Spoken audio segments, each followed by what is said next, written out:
Hey everybody, if you enjoy the podcast and the content it provides, be sure to hop over and check out the community.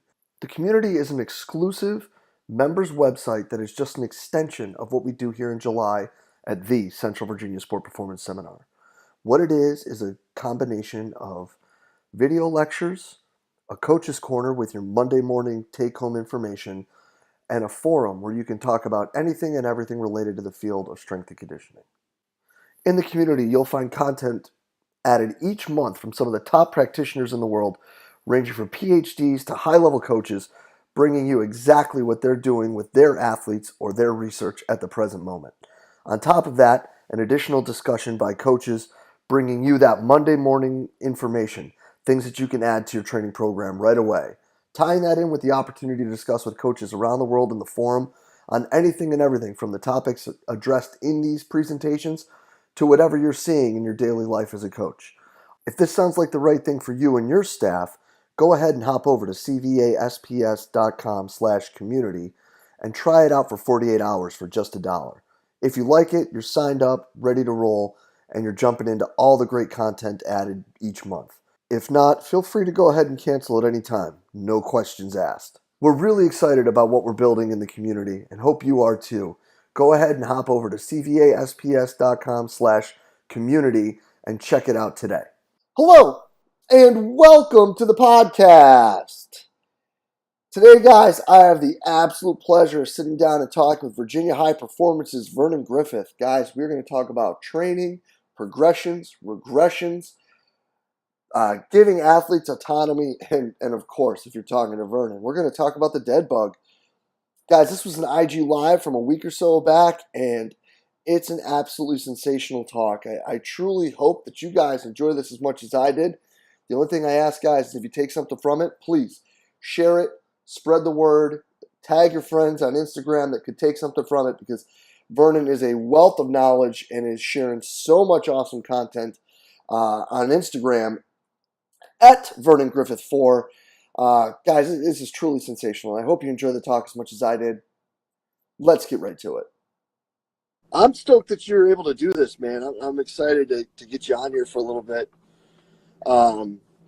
Should have done this a while ago with you being right down the street and all, but definitely. There were people asking if they could ask questions. Of course, fire away, guys, at any point. But I think that myself, selfishly, would want to start like, where did this dead bug thing get started? Hey, I mean, I did it, once. I mean, I didn't invent the dead bug, and I'm by no means trying to say I did, of course.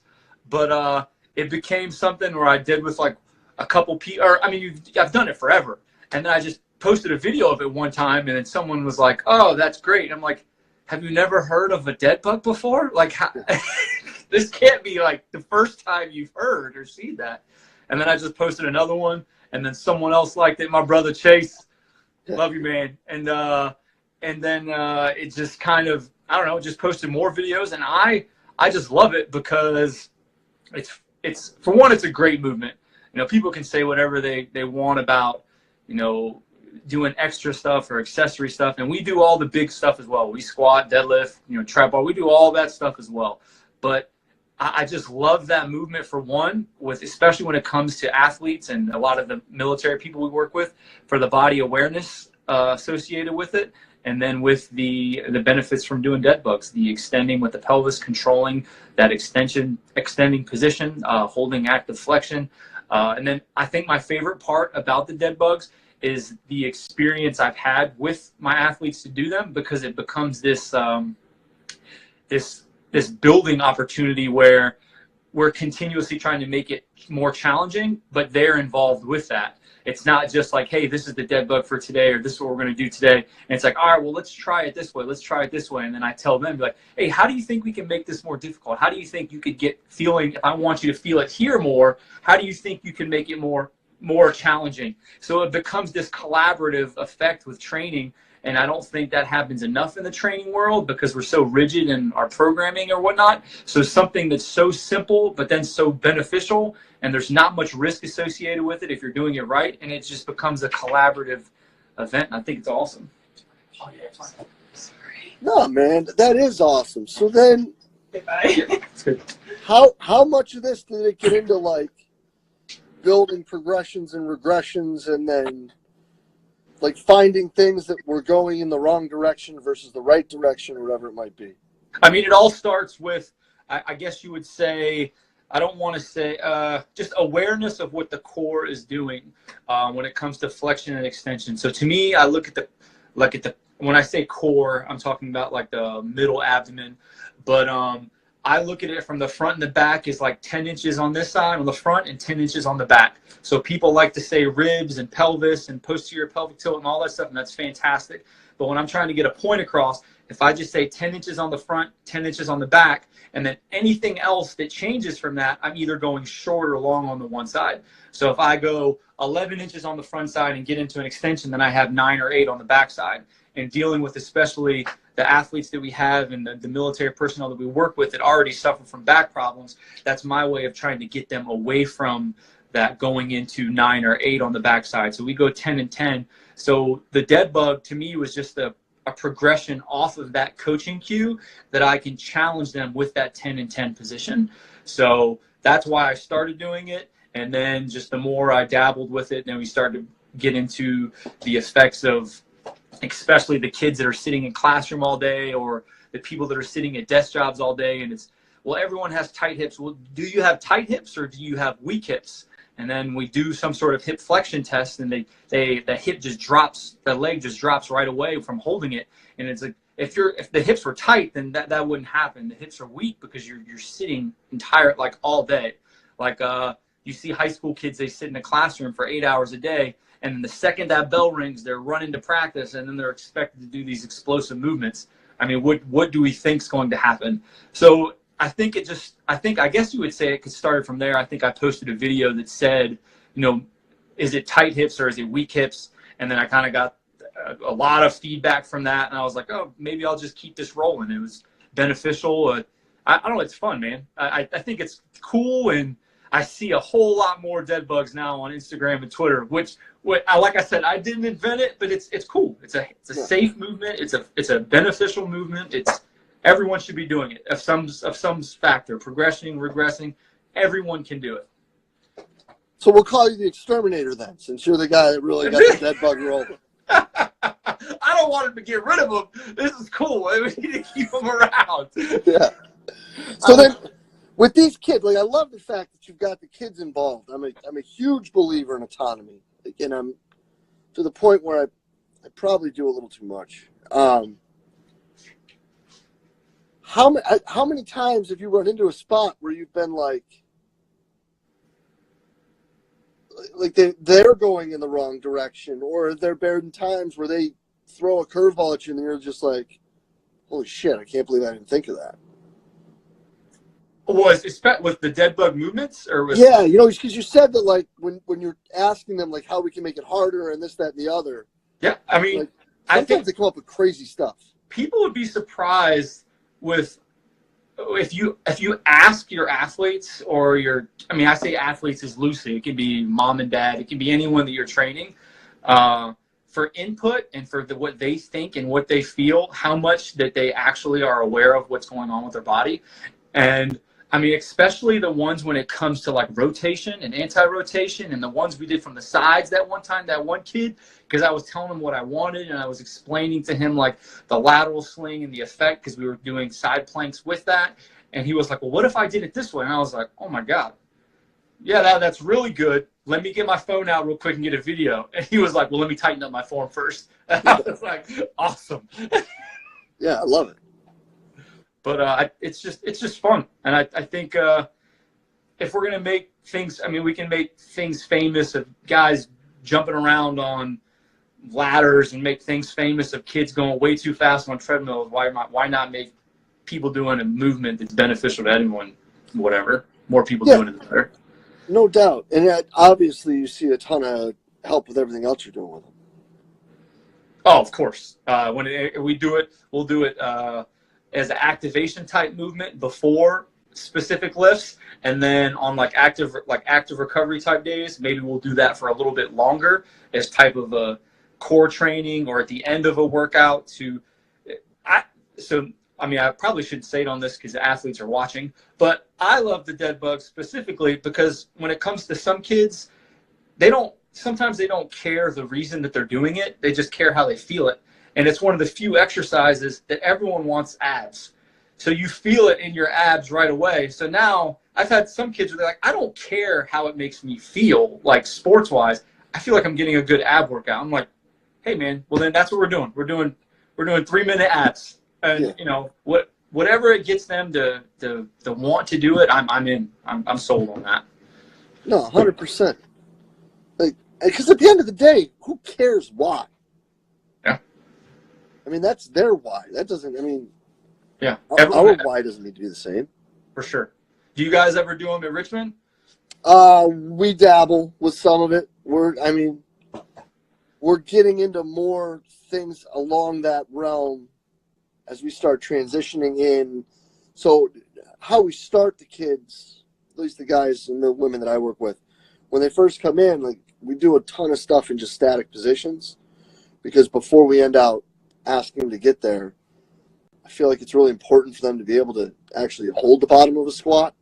Yeah. Before we load it, or, you know, hold the bottom of a push-up before we ask them to bench. But when we get into the next step, everything is just like check a box and move on until we can get to the actual real exercises, if that's the word.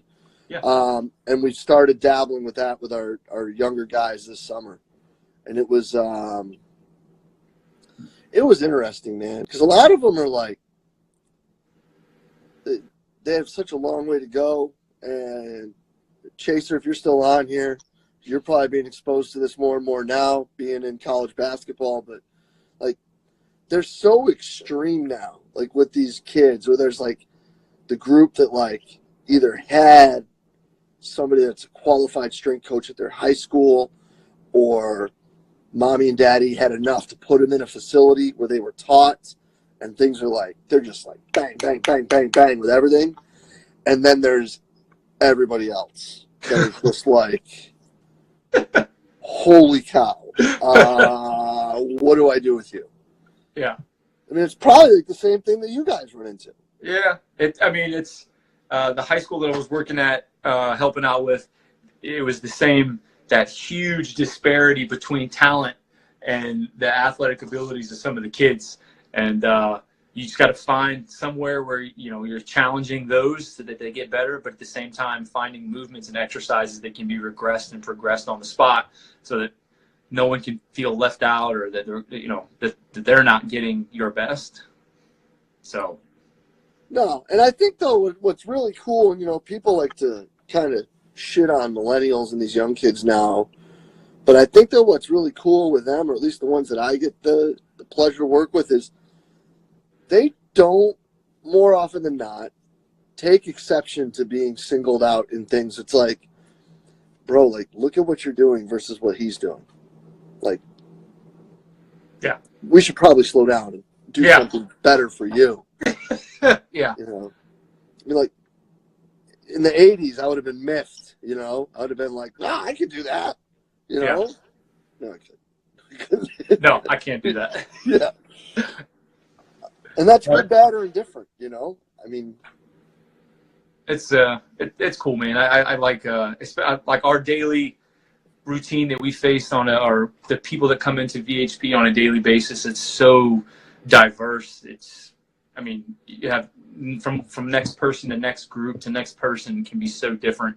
I love that diversity of that differentiates between the two. Yeah, and I think that what's cool too is like if you are allowing them to have impact in it, like how much more excited and, you know, bought in. I guess people now are debating whether that term's real or not, but like how into the program they are when they have a little bit of say, or they know you're listening. Oh, of course. I mean, I'm going to be a lot more involved if I know my voice is being heard. I mean, it's no different than when we get these professional organizations that email us about strength conditioning or your alma mater that you went to, and they're like, donate this money. If I'm not involved at all, there's no way in hell I'm going to send my message or my letter or my money. But the second you tell me my voice matters, however that is, of course I'll be involved. Like, I'm automatically in now because I care. Before that, I just have nothing to do with it. Yeah, man, no doubt. I think that there's actually a bunch of kids that train at your facility that are jumping on right now.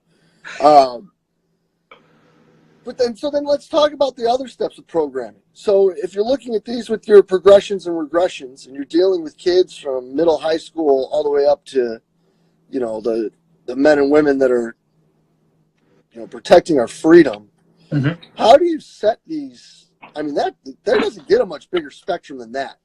Like, Yep. how are you setting these progressions, regressions, evaluations, whatever it may be? Because, I mean, that's not even painting on different canvases. That's like sculpting and painting and then like woodwork.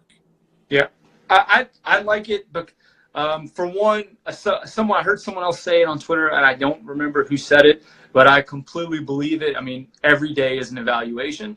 Every day, every movement, from the second I see them walking down the windows of VHP, just seeing how they're carrying their shoulders, how they look, how they're dressed that day. Were they in a rush? Are they together compared to normal? How they walk in, how they move around. Like, I'm there for the warm up. There's no like monotonous warm-ups where they're just kind of just going about it, unless there's some kids that like to do certain routines, and I'm cool with that as well. But everything's involved, and I think that's the cool part with movements like dead bugs and bird dogs and just planks and side planks and long lever posterior bridges and movements, push-ups, and just those basic movements where we're touching the ground, crawling positions. Is I can do a couple of those, and I know from that minute how you're going to perform for the rest of the session, because I know how just your awareness of your body, and if it's different from where it was the other day, then I can evaluate off of that, and I know how to change what I'm going to do the rest of the day. And when it comes back to everything, is that we should be training every athlete to be a human first. So human movement, to be better at being, moving in general. I'm not talking general preparing, whatever, just basic movements. Everyone should be able to crawl around and move and do basic movement things with their hips and with their shoulders and stuff. So it always starts with that, and then I can either regress away if I need to, or hopefully progress on, because that's what it creates, like a stepping stone, like you just said, where they feel, and I found that they're progressing, because I'm like, hey, we're going to do this first. And they're like, oh, that's easy. Or you crushed it. All right, cool. Now let's progress it to this. Now let's progress it to this. And especially my military guys, it gives them, like, they're learning how to be creative on their own. I joke around and call it exploring corners, but it's not thinking outside the box. I'm still in the box. I'm just not I'm allowing myself to go to the edges of the box. I'm not doing anything that no one else hopefully is doing. It's just allowing myself to explore those corners of movement. And then the second you show someone else that it's okay to explore those corners of movement, it opens their mind to be like, oh, there's more to a plank that I can add. Like, oh, cool. Well, how do you think? How does your thought process? And then I explain to them, this is what I'm looking for in a plank or a side plank. Once you can show stability and control, then this is how we can make it more challenging. This is how we can progress it. And they're like, oh, now I see what you're saying. And then we progress it again. They're like, oh, so now we're challenging rotation, or we're challenging this, or now we're getting a pulling or a pushing component, and we're just slowly just building layers and layers and layers and layers. And it's not a different exercise. It's layers and layers and layers and layers. And to me, that just makes your job as a coach easier, because if you have something to go back to and reference, it makes everything you teach going forward easy. So if you teach a squat, fucking awesome, right out the gate, and you give them cues that you can reference on every other lift with 2 feet on the ground, or even 1 foot, it makes your job so much easier, because now I have something to fall back on. I have something, I'm like, hey, do you remember? If we're doing a movement and they're like, I'm just not getting, hey, remember when we did this? And they're like, oh yeah, I do remember, because we did do that. And I always have a backstop with every movement. So I start with my movements, and then I just build on them. So I always have a backstop to go to. So if they're not understanding something or they don't get it, I always can fall back to that. So then how often, because we're looking at, again, talking about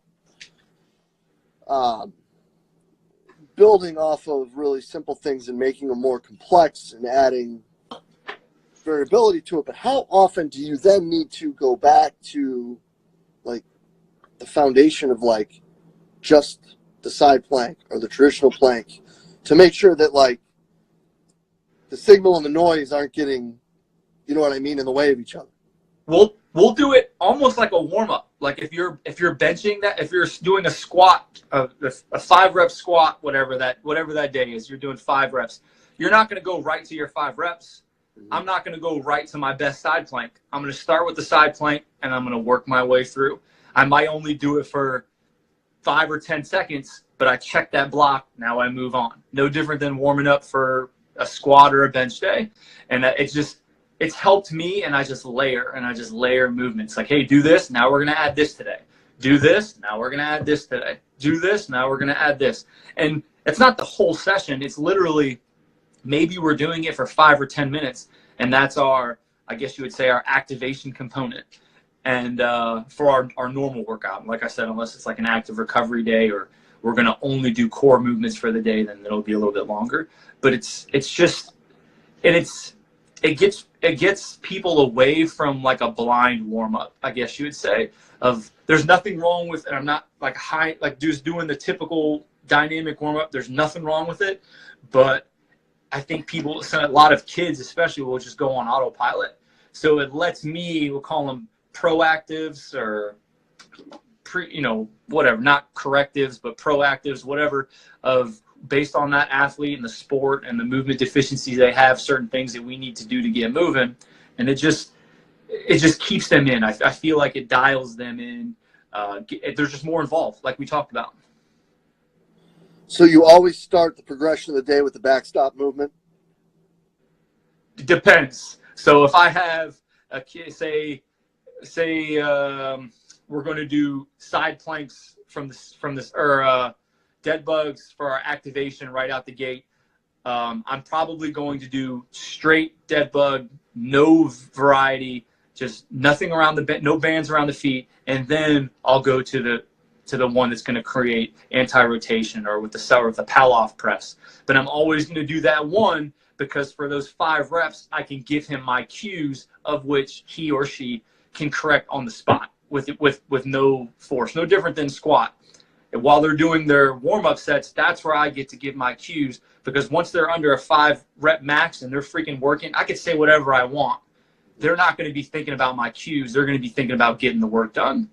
So I front load all my cueing and all my expectations so that when we get to that more challenging, it's refresh. It's quick on the brain. It's, oh yeah, he did just say this. Hey, remember your problem when you do this? And I'll touch it. Okay, you remember. Now we go. So I guess I would say I do stop a lot with the backstop movement. Everything's like a plain Jane, dead bug, or bird dog, and then if I'm going to advance off that, then I'll roll into it. I like that. Yeah. Thanks for the question there, Chaser. Appreciate you, bro. Chase is the dude, man. That's my guy.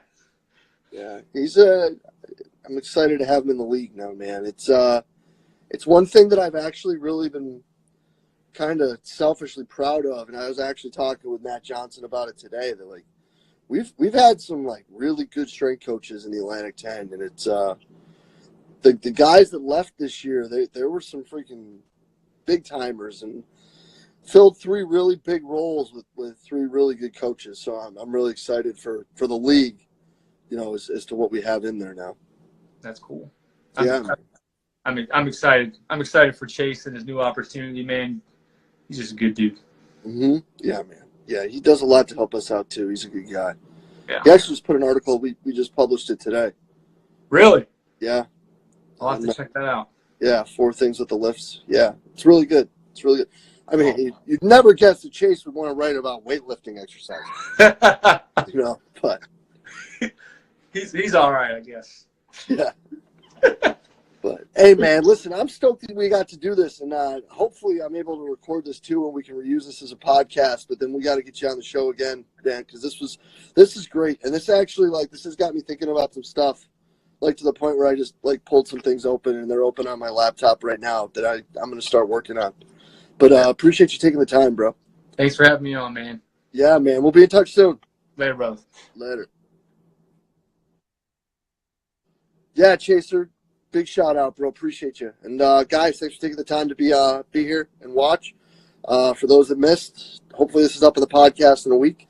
I'm trying to record it, so knock wood, I maybe figured it out, hopefully. So appreciate it. Cheers, guys. Thanks for all you do for us. We'll be in touch soon.